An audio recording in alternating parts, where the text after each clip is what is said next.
Hello, I'm Rachel from Douentza Garden in Ireland, and today I want to give you a bit of an orchid update to tell you how I care for my beautiful Sharry baby and also Guarianthe bowringiana. So if you want to see a couple of orchids in bloom, then stay tuned.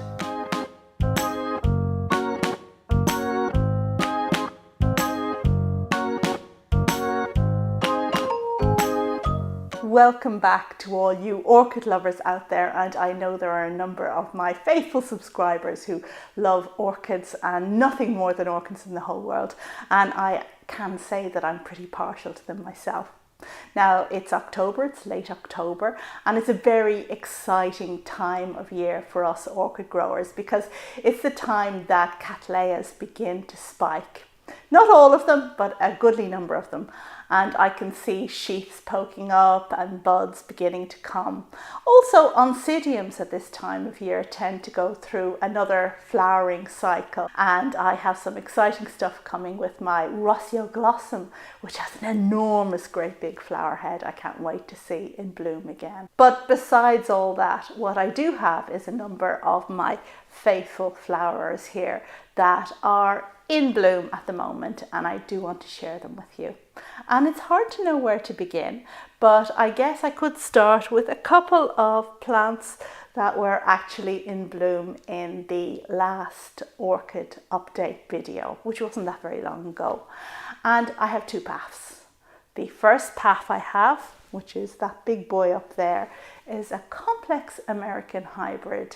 And well, you can say several things about paphs. You might complain that they're very slow to do anything. You might complain that, I don't know, they're just really hard to get going. But when they are in bloom, they really are wow. And if you have non-orchid growers that come to visit you and they see a paph in bloom, they're all like, oh wow, isn't that amazing? So I think really, if you have the right aspect for paphs in your collection, then really one or two. Everybody has to have at least one or two. So this guy is still flowering. It has one spike at the moment, and yeah, he's doing really well. But what I also want to share with you, bear with me now while I turn around, is this little one here. Now, you may be saying, well, that was in flower last time round. But no, it wasn't.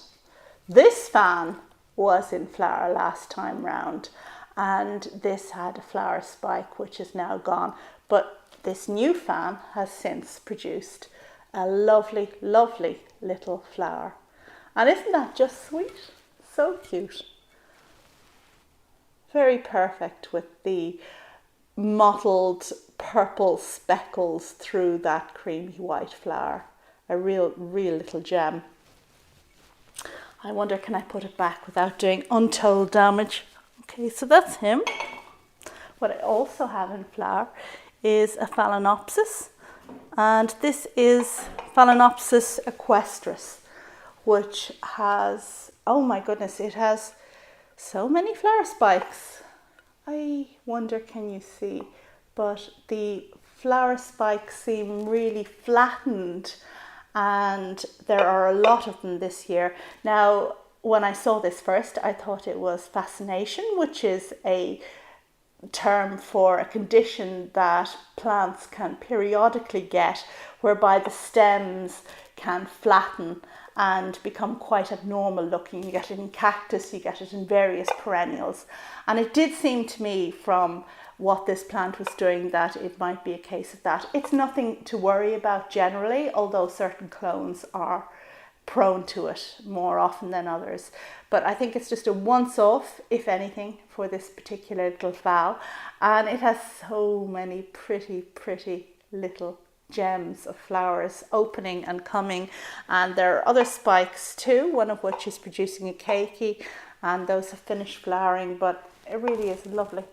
Miniature sweetie. Super thing. Yeah, I'm always pleased when I get a phal into bloom.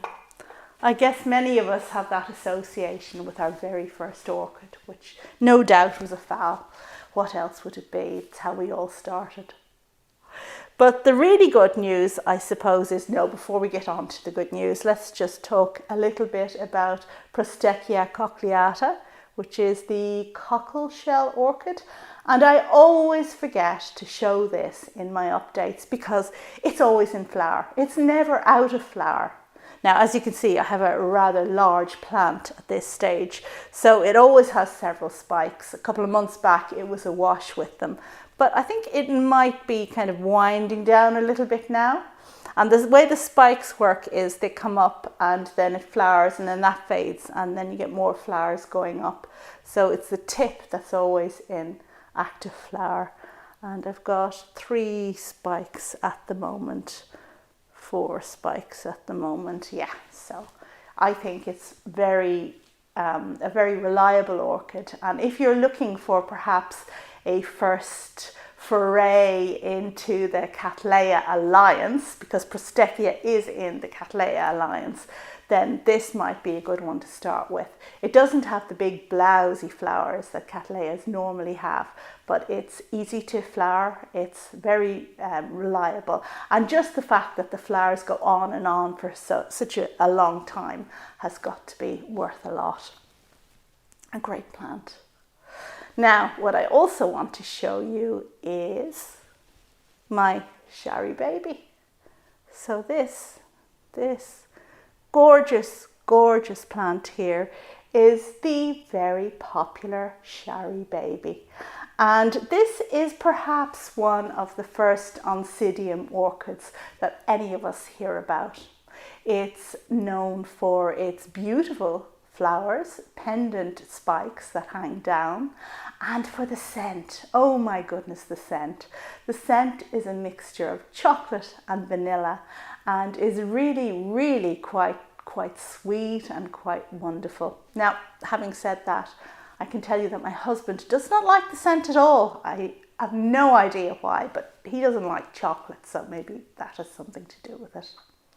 In any case, this Oncidium is one that is a little bit different from other Oncidiums. Now, the Oncidium genus is absolutely enormous, and in terms of requirements, there are so many different light requirements, for example, in that genus, very high light plants to ones that don't need a whole lot of light at all. But Sharry baby is certainly up there with one that needs high light. And I grew this plant for a number of years, but never got it to flower until I moved it to a south-facing window. And since I did that, this plant has flowered regularly, including this year.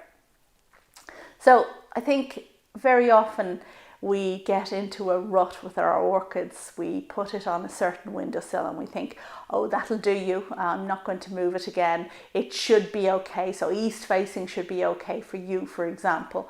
And when the plant doesn't respond, when it doesn't flower, we get a bit lethargic and we don't do anything about it. But I think really the message here is that we should always be actively trying something else to get our plants to respond better and flower better, or flower at all if that's what they're not doing. Because, you know, what's the point in growing a thing with green leaves like that isn't really very exciting unless it flowers, because when it flowers it's like, wow, well worth it. So Sharry baby, my best tip for you is to grow this on a south-facing windowsill, and if you do, I'm sure that you, like me, will have good result and good flowering. The next plant I want to talk to you about, and I think perhaps the final one, is this Cattleya alliance plant, and this is Guarianthe bowringiana, and one that I have grown for several years. Now, a couple of years back, I was lucky enough to go behind the scenes at Kew Bridge Botanic Gardens in London and be shown around by the wonderful Alberto, who is mad about orchids. And it was autumn, and at that time of year the bowringiana were the ones that really lit up the Cattleya room. There was just so much purple and mauve in evidence when I went in there. It was really quite amazing.